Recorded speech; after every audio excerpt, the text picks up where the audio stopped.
Welcome back to the show from Experience Music Project. Most of us think the whole Seattle grunge explosion happened in 1991 when Nirvana released its multi-platinum album Nevermind. Well, Nirvana was definitely part of it, but according to a new book, the fuse was lit for this whole grunge thing on December 3rd, 1989 in London, England.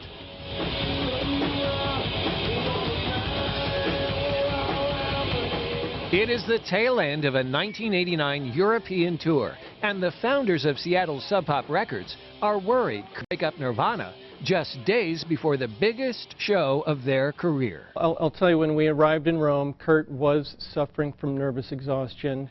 He's a pretty sensitive guy, and I think 5 weeks in the band with 8 other guys playing show after show, zigzagging around Europe was pretty intense. So intense, that night Cobain smashes his last guitar on stage and threatens to leap from a PA stack. Bruce Pavitt and Jonathan Punneman, here on the right, decide Kurt needs a day off.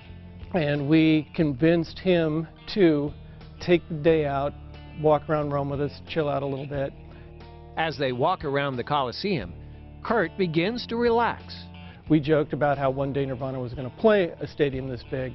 With camera in hand, I've never taken so many photos of anything in my entire life.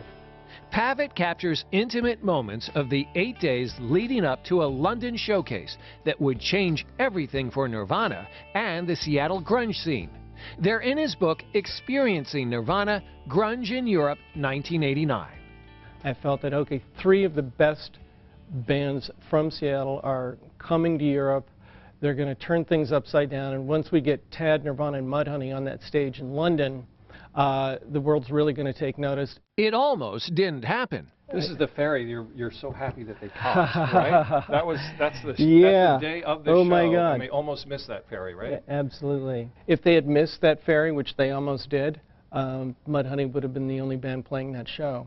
Mudhoney was the headliner, but it was the opener that stole the night and seduced the British press. New Music Express called Nirvana Sub Pop's answer to the Beatles.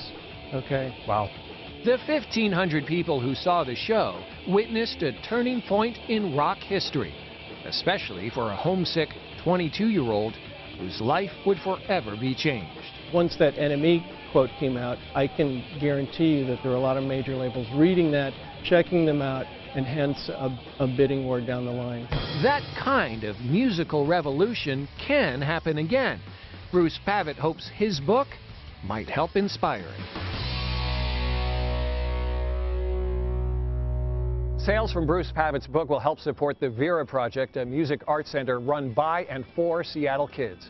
Well, that is it from EMP. Tomorrow night, could a Seattle invention prevent concussions? Thanks for watching. An all-new revolution is up next. Good night.